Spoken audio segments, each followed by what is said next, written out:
Salut à tous, j'espère que vous allez bien aujourd'hui. On se retrouve pour une vidéo 5 minutes pour une config. Et aujourd'hui, c'est encore un défi proposé par Next. Le défi, c'est de faire une config à 600 € avec une GTX 1660 Super. Donc ça devrait déjà être un bon PC gamer. Évidemment, j'ai pas pris... Enfin, vous allez voir. J'ai pris quelques composants, mais vous allez pouvoir faire évoluer cette config plus tard pour avoir un petit peu plus de performance, mais j'ai choisi de très beaux composants et avec cette config vous allez pouvoir jouer vraiment à tous vos jeux actuels. Alors n'oubliez pas de mettre un petit pouce bleu pour cette vidéo qui est vraiment pas mal et ce petit défi qui était intéressant. N'oubliez pas aussi de vous abonner à la chaîne si ce n'est pas encore fait et activer la petite cloche pour recevoir les notifications. Allez, c'est parti, on regarde tout ça. Alors, comme la semaine passée, on se retrouve sur Amazon, je mettrai tous les liens en description et on commence par la GTX 1660 et j'ai choisi la MSI Ventus XS qui est plutôt pas mal, c'est une très bonne carte graphique, vous aurez de très bonnes performances. Elle est à 239 €, 240 €, donc c'est déjà un beau budget par rapport aux 600 € de budget total de la config, mais vous allez voir, on se retrouve avec de beaux composants.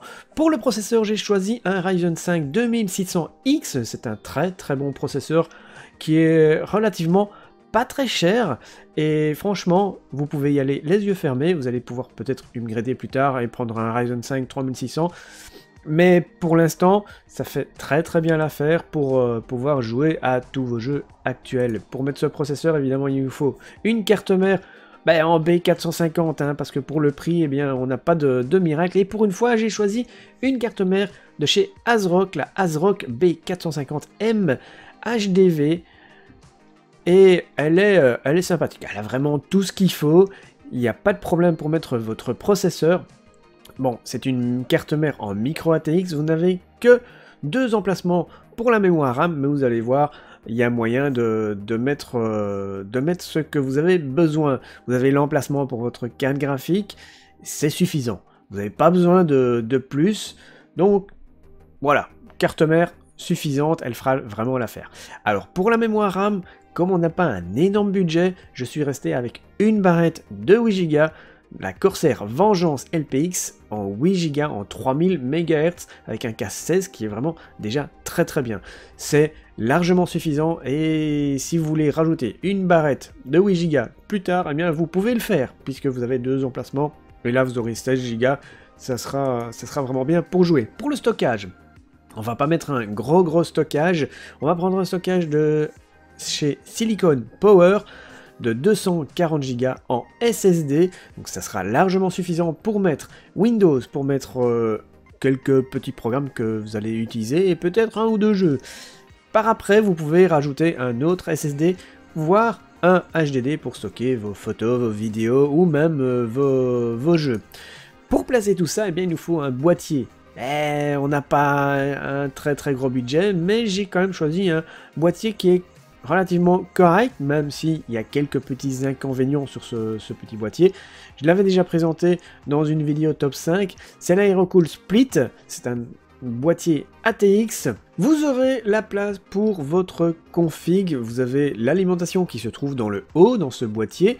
Il n'y a pas de cache à alimentation, c'est un petit point négatif de ce boîtier, mais bon voilà, pour une quarantaine d'euros, on fait pas de miracle. Vous avez un ventilateur de fourni, le ventilateur arrière, il n'est pas RGB, mais vous avez du RGB sur la façade avant. Et ensuite, pour terminer, pour alimenter le tout, eh bien j'ai pris une alimentation de chez Aerocool aussi pour aller avec le boîtier. En plus, elle est un petit peu RGB, donc ça va être plutôt pas mal, puisqu'en plus il n'y a pas de cache alimentation. Elle est semi-modulaire, ce qui est bien aussi, puisque comme il n'y a pas de cache alimentation, vous aurez que les câbles vraiment nécessaires à votre config. C'est une alimentation 550 watts, ça sera largement suffisant pour tous les composants que vous allez mettre à l'intérieur. Et donc, pour le budget total, on arrive à 603 € plus ou moins, ça va dépendre des prix, parce que parfois ça évolue un petit peu en hausse ou en baisse sur Amazon, ça dépend. Donc ici, quand je l'ai fait et que j'ai enregistré cette vidéo, eh bien, je suis à 603,19 €, il me semble, quelque chose comme ça. Enfin, si j'ai réussi le défi, vous allez me le dire, hein, vous allez me le dire dans les commentaires si ce défi est réussi, je pense que oui. même si j'ai dépassé de 3 euros, mais bon, 3 euros c'est pas bien grave. Et si vous avez un petit peu plus de budget, bah, je vous conseille de mettre un petit peu plus de RAM, peut-être voir un autre modèle de carte mère. Ça c'est en fonction de vos besoins, de vos envies, mais 600 euros ici, vous avez déjà une très belle config. Voilà, j'espère que vous avez apprécié. N'oubliez pas de mettre un petit pouce bleu, à vous abonner à la chaîne comme d'habitude. On se retrouve dimanche pour le live, et je vous souhaite une bonne journée, bon après-midi, bonne soirée, tout dépendra de quand tu regardes cette vidéo bien évidemment, et je vous dis à bientôt. Ciao ciao tout le monde!